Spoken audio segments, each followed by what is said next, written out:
Hi y'all, welcome back to my shop. I've been turning on this Powermatic 2014 for since I got it pretty much extensively, and I want to do a review with you and talk about some of the features I like and maybe a few things I don't like. But spoiler alert, this is a terrific machine. And let me just add, I'm not sponsored by Powermatic. I bought this lathe. I paid for it just like everybody else, and I get no special benefits from Powermatic. It has just about all the features of my larger Powermatic 3520C. It's got features that you typically don't find in a Midi lathe. It's got a 14-inch swing, which is fairly substantial, and it's got a 20-inch base. Actually, it's a little bit larger than those, and I'll go into that as I review some of the details with you. In this review, I'm going to make the assumption that you already know a little bit about lathes, and I don't have to cover the basics of the parts of the machine and what they're called. I did an earlier video on buying your first lathe, so if you're really looking at the very basics, you might want to start with that video by clicking the link above and then coming back to this one. So if you longtime viewers that know that I have a big Powermatic, you might ask yourself, well, why in the world did he buy this lathe? Well, first of all, it's a replacement teaching lathe. If the parents ask a kid, you know, why he's done something wrong, you know, the answer is, I don't know. Well, actually, there's three reasons I got this lathe. Number one, it was a really good price at the show. Powermatic had a special going on at the Louisville Symposium. Secondly, it's got a larger capacity, but it still fits easily within my shop on the same base that I had on the Laguna. And lastly, I knew I could sell my Laguna without too much trouble. Laguna is a very nice lathe, but like I say, this has got a little more capacity, and it costs more than a Laguna. So you know, you get what you pay for. Starting with some basics, it's got a 110 circuit that runs on your standard 15 amp circuit that you typically have in your basement or garage.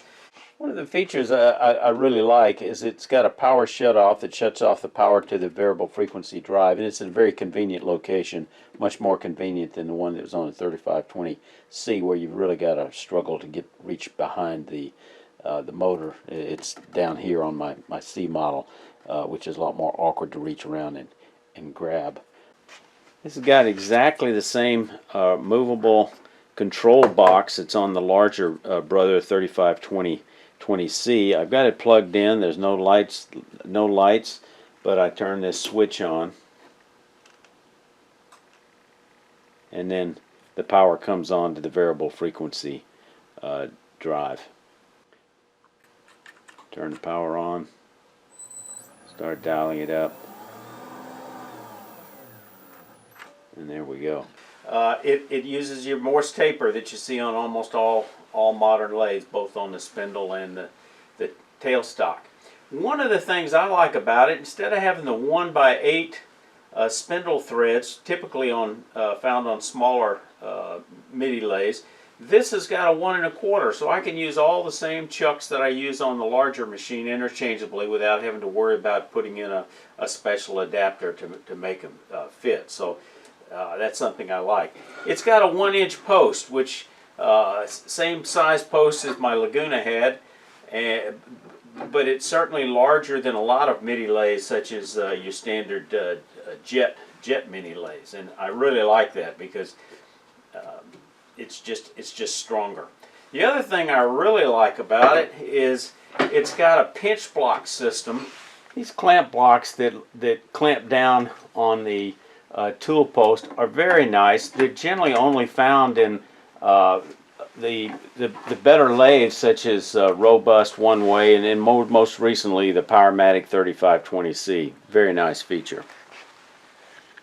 In other words, this doesn't just go into the post and leave a divot like it does with most Midi lathes. It's a lot of cast iron. As a result, it weighs 185 pounds, which is very substantial. Now, so far, I have not seen the need to try to screw it down to the base because it is so heavy, and it seems to work just fine. In passing, I didn't fasten my Laguna down either. It had rubber legs, but I think this is going to work out just fine. If I find that it does move a little bit, which I'm not expecting, I'll probably just put blocks of wood to kind of block it in rather than go to the trouble of drilling holes and coming up from the bottom into those tapped holes that this has.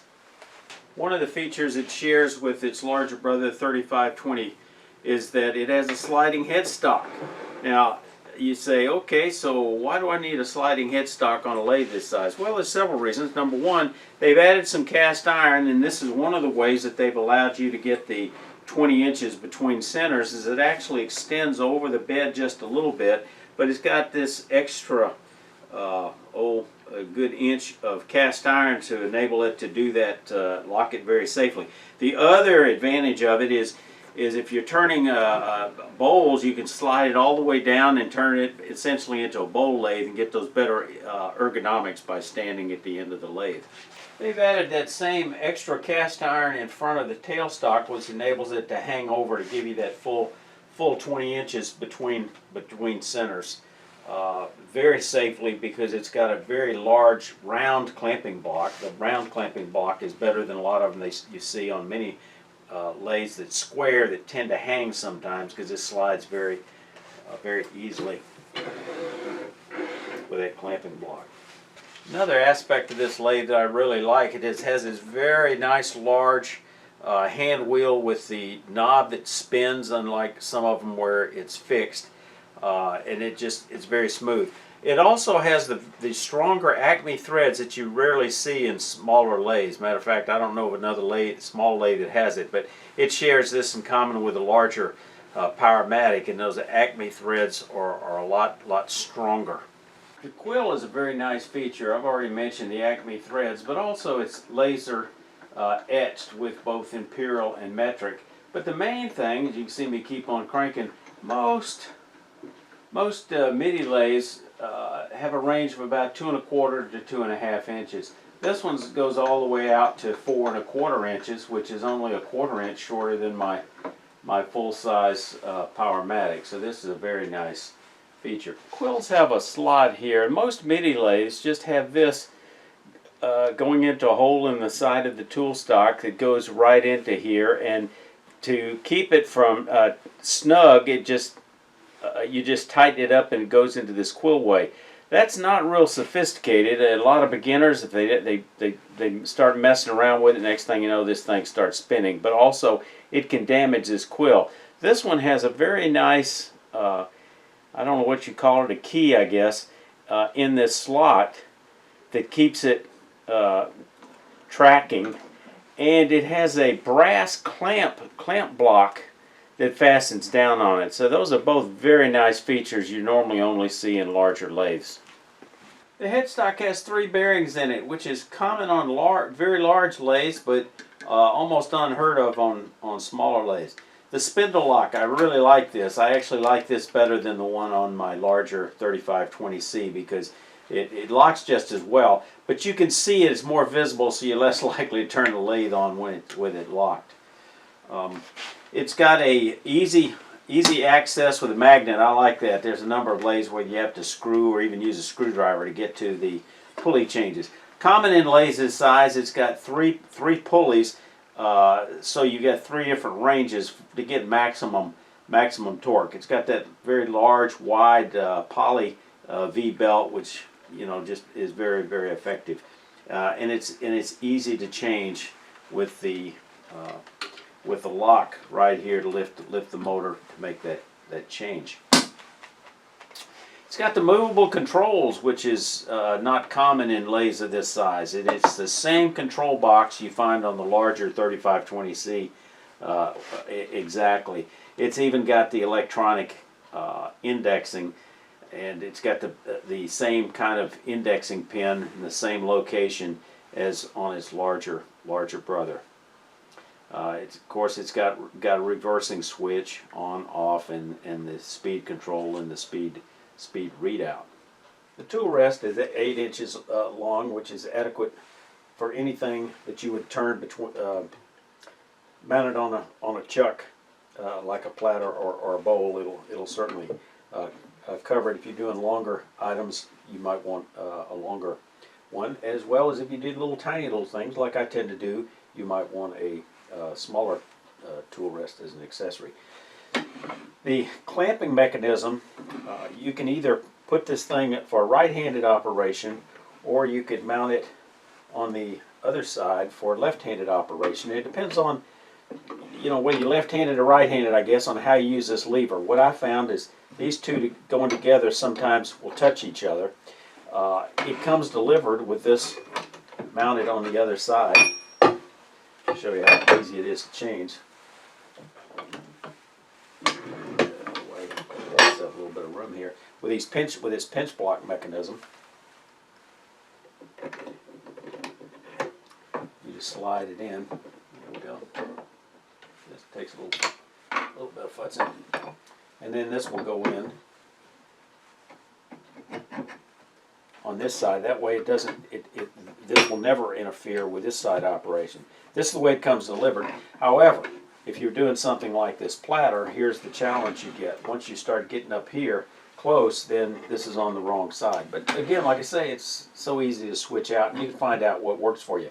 When you have it on this side, all you got to do is get in the habit of turning this over on the left-hand side, which is the same thing I've had to get used to with my Powermatic. Not because my big Powermatic, because not that it interfered with this, but the handle was so long it would bump me when it was on this side. So not a big deal. It's just something to get used to. Okay, let's talk about capacity a little bit. I mentioned it's a 14-inch swing. Actually, it's closer to 14.5 inches from the center to the bed weight, or closer to 7 1/4 inches from here to here, which leaves you a swing of about 14.5 inches.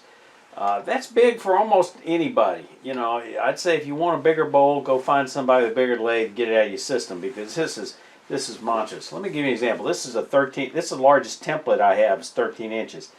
This platter is 13 3/4 inches, which is large. I found one of the larger bowls that I've ever made, and it's smaller than this platter, so it could certainly be turned on there. And that's too large a salad bowl unless you had an army of 12 people for dinner, because if you have one this big and you only had 4 people, they're going to wonder where's the beef, So plenty big enough for most folks. It wouldn't be a starter lathe that you'd have to move up, and if you need a less space, smaller footprint than a big lathe, this is really a nice option. There is an optional 13-inch bed extension, which if you do a lot of table legs or very long spindles, that's an option. So, question is there anything about this I don't like? Well, actually not. I haven't found a whole lot, but let's just mention a couple of little things. The machining on the bedway is just not as fine and polished as there is on the typical big lathe. But that said, it's in line with every other mini lathe I've ever seen. It shows machine marks. The other thing, it's not a function of the lathe, but something I dislike is there's not a lot of room under here the way I have it mounted, and so chips get in there. So I've got to, sweep it out a little bit with a stick, or occasionally blow it out with an air compressor. If I was building this over again, I would have just made a slightly less tall stand, and I would mount this on a 2x4 and give myself a little more clearance there, so I could sweep in there with a brush. So it's not a function of the lathe as much as a minor inconvenience to me because of the lathe stand that I'm using. The other thing, and I'll have a separate video on this later, if you're in the habit of reaching over to lock the tailstock, I find it just kind of awkward to reach and give it necessary oomph. So I made a little cheater bar. It makes it a whole lot easier to just reach up, because you can reach it easier and it gives you a little more leverage. But that's kind of a nit, and it's just something, it's kind of personal preference for me.